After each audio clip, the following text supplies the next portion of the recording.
Undercover Carson, secret agent.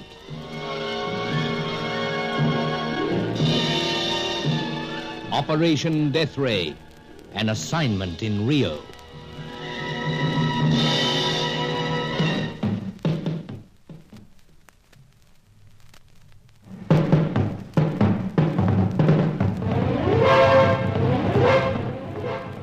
It was Friday night, and on the Sunday the carnival began. That was to be the signal for scientist number 6, known to us only as the Cossack, to come into Rio, and the time when the sinister Charco would attempt to gather the last of the information on the Deathray. We had discovered that the Cossack was a dancer of some sort, and it was Sir Giles Davenport's servant, Angelo, who suggested that this elusive chappie might be wearing a Cossack costume during the riot of the carnival. That seemed to make sense. But what didn't make sense was Angelo's belief that he was dying. Meanwhile, we had French-Italian dancer Feccarelli on our hands at the Copacabana apartment. We were determined that she should tell us the whereabouts of Charco. But she tricked us by taking several draws on a drugged cigarette, and now she was out to it, looking more beautiful than ever. Indeed, Carson, looking at her now, I realized only too well why you felt about her as you do. But what drives a creature like this to the shadowy world of espionage? The excitement, perhaps? Being the dancer she is, Sir Giles, life should be exciting enough, surely. Ah, well, we'll find out the real motive, let's hope. But Fay is in a fix. You certainly made a job of binding her feet and ankles with those strips of sheeting, Carson. I hated doing it, huh? But what a remarkable bracelet she's wearing. Baroque, isn't that a word? So, Fay always has flair for the baroque, the bizarre, the exotic. But that's not the fix I meant. No? I was thinking of Charco. Charco? A mere mention sends my blood pressure soaring. Now, this is the point, Sir Giles. Though Fay is nominally working with the freelancers, Charco threatens to cut short life's sweetness unless she throws in her lot with him. Oh, yes. The blighter's so deuced all-knowing. He seems to have all the opposition agents tied up. Mademoiselle Corelli, then your former school chum, Roger Deauville. That's if we are to believe that sister of his. Well, sir, in the past we've both been too much inclined to put faith in people. We have indeed. And after the truth about Julius Grant came out, well, I sometimes wonder that I trust myself. But I'm sure Helena Jansen's straight, sir. She gave us a very satisfactory explanation of her bewildering actions of the past. I dare say a sister is desperate to protect a wayward brother. Especially a brother with friend Deauville's charm. Charm, Carson? Think of the crowd he's working for. Yes, I realize that, sir, but he's a smasher when he likes. Look what he did to Hetty Fitzhenry. The girl was crazy about him. Yes, but we haven't heard anything from Miss Jensen. Oh, no doubt she's been unable to trace her brother yet. And Mademoiselle Corelli remains our only hope of getting anything on the whereabouts of Charco. And she'll be out to it for a while yet. Carson, the situation's much more desperate than we're admitting. This time tomorrow will be the eve of the carnival. I'm not forgetting that, sir. And then there's Angelo. He was only a blow on the head, yet he lies there practically inviting death. Oh, let's slip inside and take a look at him. Come along, old chap. Let's not be too dismal about things.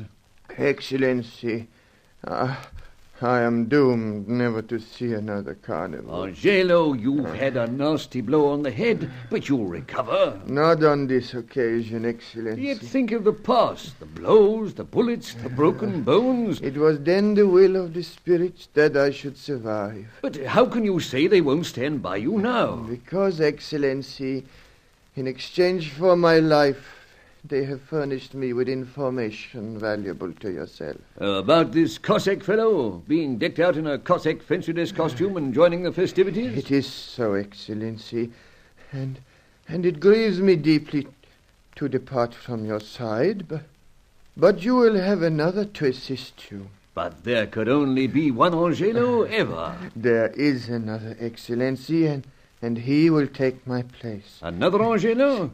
See, my nephew. You must proceed to the Castano district and there inquire for him. Ask for Angelo, the nephew of Angelo. Tell him to proceed here to me at once. There is so little time. Well, do you really think this is necessary? If you are to have anyone to assist you, it is most necessary, Excellency. I implore of you, bring to me my nephew, Angelo.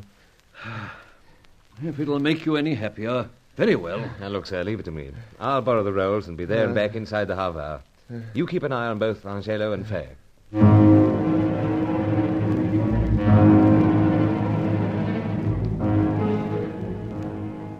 It was growing late as I drove out of the big garage under the apartment building. The festive air hadn't penetrated yet to the dark backwaters of the Castano district.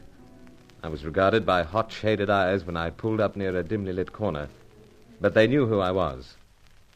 It was 5 minutes before a slight and eager version of our Angelo came up to the car. I kept the engine running just in case. You inquire for me, senor? You are Angelo, nephew of Angelo, who's employed by Sir Giles Davenport? I am indeed the nephew of such a noble uncle. He's ill, my friend. He wishes to speak to you as soon as possible. He is dying. Oh, no. But indeed he is dying. How do you know this? Because, senor, since I am very small, my uncle tells me he will send for me only when the spirits of death are at his side. These spirits. Is it not true, senor? He is dying. He says so. Then I must go to him at once. Right. Around the other side and hop in. We'll plow our way back through the carnival crowds.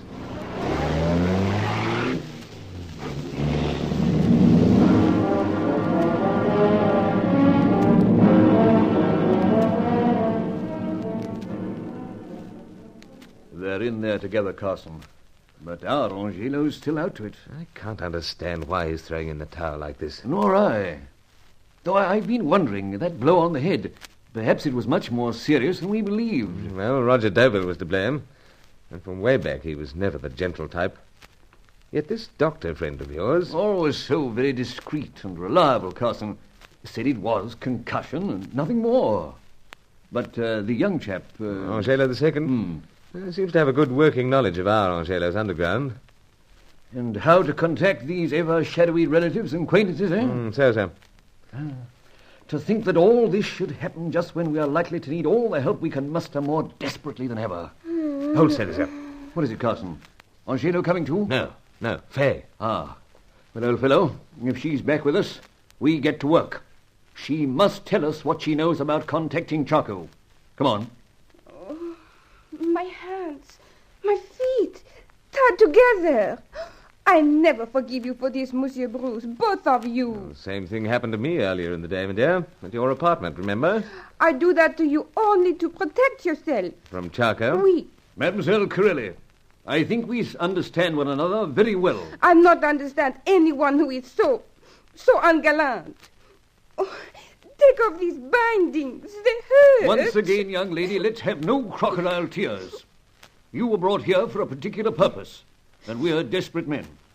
Now, you will recall that we were inquiring into the whereabouts of Charco. I know nothing. Now, Faye, my dear, you said that he got in touch with you. How? I forget. Then we must take steps to make you remember. No. Ungallant as that may be. You not lay hands upon me. We'll give you a few moments to think things over. Carson, come along with me a moment, outside onto the balcony. Right, Sir Giles. But Faye, help us, and we'll do what we can to help you out of your mess. Or whatever it is. Carson! Coming, sir. You waste your time. I know nothing at all. The night's getting on, but the carnival crowds still swarm over the pavements. Traffic still crowds the boulevards. Reminding us once again how very little time we have. Indeed, and we must strike now. For the moment, we'll forget about finding out what has driven Mademoiselle Corelli to this espionage business. We must know what she knows about contacting Charco. It'll be somewhat distressing, sir, to use persuasion of any kind on likes of Faye. And it's going to be distressing for millions if this deuced Deathray falls into the wrong hands.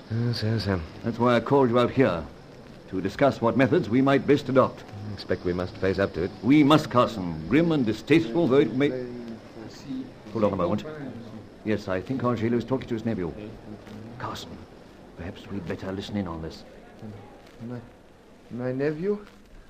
For 15 years now, I have been in the service of His Excellency. I have come to think in his tongue, to speak in it.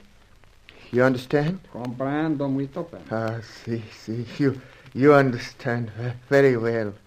Vale inglés conmigo. Indeed, uncle, I speak English to you. Accustom yourself to his ways. You will find him a good and generous master. Uncle, you speak often of him to us. I see. And you are aware, my nephew, that now he is engaged in a difficult and dangerous search? See, I am aware. Serve him well. And when the carnival bursts upon the city, then he will be in the greatest need of your service. Soon I will be gone, but there are many things I must tell you. I don't know that I can stand very much more of this, Carson. Well, let's back to the lounge, sir. Give you something to steady your nerves. Yes, I rather feel I need it.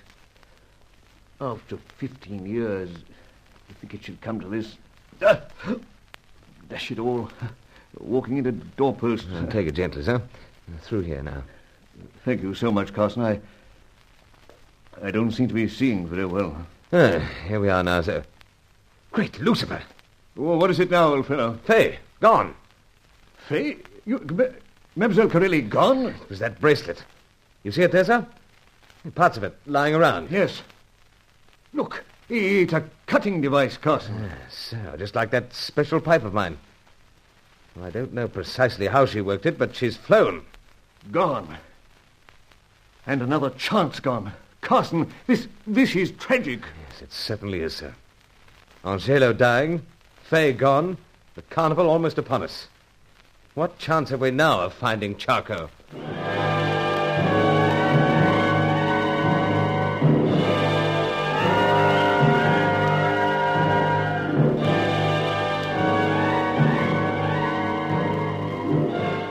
So there it was.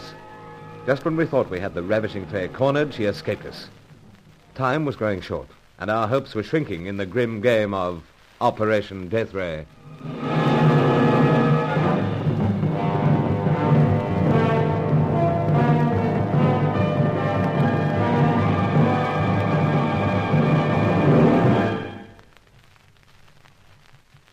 Undercover Carson is written by Michael Noonan and produced for Macquarie Broadcasting Service by E. Mason Wood. Join Lost in Brazil tomorrow for the next episode of Undercover Carson. Also visit our channel rumble.com/c/Lost in Brazil for more episodes like this, and visit rumble.com/c/GAR for more radio programs like this.